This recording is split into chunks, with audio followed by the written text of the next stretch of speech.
Rajappa sir has done a detailed research on the copper plate that was found at Falcon Coins Gallery and its importance. Sir, ದಯವಿಟ್ಟು ಸ್ವಲ್ಪ what are your findings ಅದನ್ನ ಹೇಳ್ಬೋದಾ sir? Okay, sure.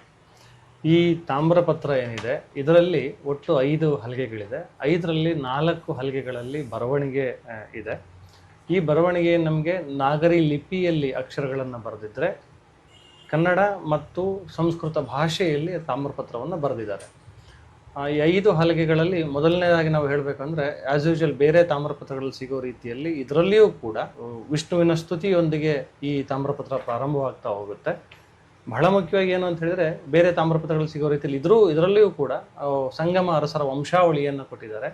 ಸಂಗಮ ಅರಸರ ವಂಶಾವಳಿಯನ್ನು ಹೇಳುವಂಥ ಸಂದರ್ಭಗಳಲ್ಲಿ ಆ ವಂಶವನ್ನು ಚಂದ್ರನಿಂದ ಪ್ರಾರಂಭಿಸಿ, ಚಂದ್ರ ಮತ್ತು ಯದುಕುಲದಲ್ಲಿ ಜನಿಸಿರ್ತಕ್ಕಂಥವನು ಸಂಗಮನಿಗೆ 5 ಜನ ಮಕ್ಕಳಿದ್ದಂಥ ವಿಷಯ ಕೂಡ ಆ ತಾಮ್ರಪತ್ರದಲ್ಲಿ ನಮಗೆ ದಾಖಲನ್ನು ಮಾಡಿದ್ದಾರೆ.